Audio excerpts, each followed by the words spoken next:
590 करोड़ 590 करोड़ एक ब्रांच से 590 करोड़ रुपए गायब हो जाते हैं और बैंक खुद सामने आके संडे को बोलता है कि बैंक में फ्रॉड हुआ है। नमस्कार दोस्तों, उम्मीद करता हूं आप और आपका परिवार सुरक्षित और स्वस्थ होगा।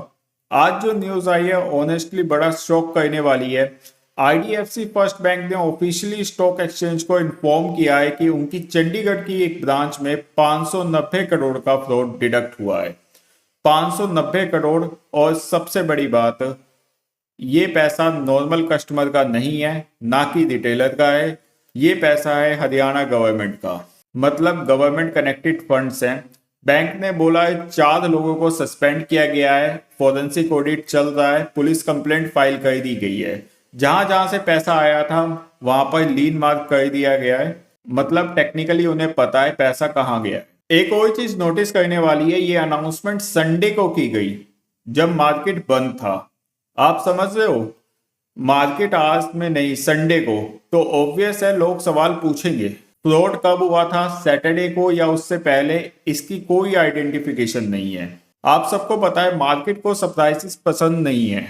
जहां भी फ्रॉड वर्ड आता है स्टॉक पर हैवी इंपैक्ट होता है। अब नंबर्स की बात करते हैं तो सिंपल लैंग्वेज में बैंक को लास्ट 12 मंथ्स का प्रॉफिट था रफली 1500 से 1600 करोड़ रुपए के अराउंड का।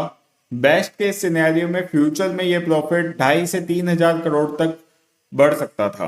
अब अगर 590 करोड़ का फुल इंपैक्ट लग जाता है तो सोचिए कितना बड़ा डेंट पड़ेगा। बट यहाँ एक इंपॉर्टेंट चीज समझने की है, ये लोन डिफॉल्ट नहीं है, ये लोन बुक का इश्यू भी नहीं है, ये डिपॉजिट साइड की इरेगुलरिटीज हैं। मतलब किसी ने पैसा गलत जगह ट्रांसफर कर दिया है या मिसयूज हुआ है।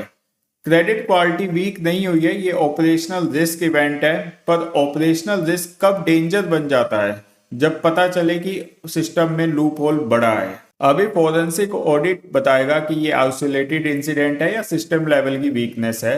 वही सबसे इंपॉर्टेंट बात है। देखो, फ्रॉड केसेस बैंक में पहले भी हुए हैं। एग्जाम्पल के तौर पर कोटक महिंद्रा बैंक में भी एक ब्रांच लेवल का फ्रॉड हुआ था बिहार में। उसके बाद उन्होंने रिस्क कंट्रोल इतने टाइट कर दिए कि आज भी 50 लाख से ऊपर ब्रांच से इंस्टेंटली ट्रांसफर नहीं हो सकते। तो फ्रॉड नया नहीं है, पर 590 करोड़ रुपए का स्केल डेफिनेटली बड़ा है। चलो अब सिंपल तरीके से 3 सिचुएशन समझते हैं। बेस्ट केस में क्या हो सकता है?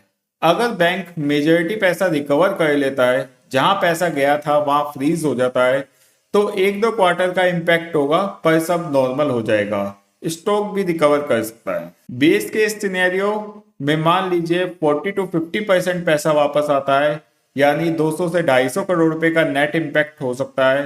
प्रॉफिट पे 8 से 12% का डेंट है।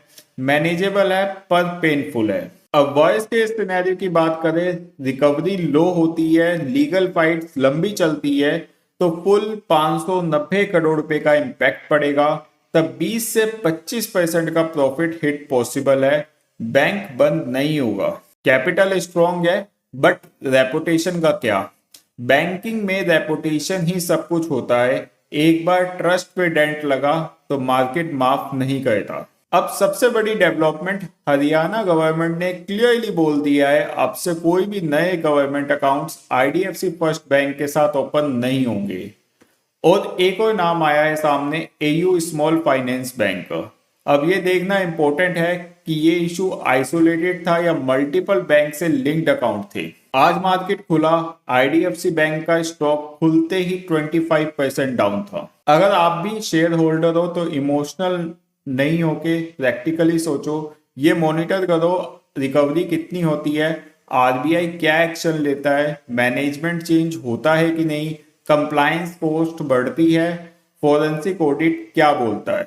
एक इंपॉर्टेंट सवाल, क्या पैसा क्रिप्टो रूट से गया है? अगर क्रिप्टो में कन्वर्ट हुआ तो ट्रेसिंग टफ हो जाएगी। देखो, 590 करोड़ रुपए सुनने में यूज लगता है, पर बैंक के स्केल के हिसाब से इसेंशियल थ्रेट नहीं है, पर रेपुटेशन रिस्क रियल है और मार्केट रेपुटेशन पे ही रिएक्ट करता है। अब मैं आपसे जनरली सवाल पूछता हूं, क्या आपको लगता है ये एक ऑपरेशनल ग्लिच है या गवर्नेंस रेड फ्लैग?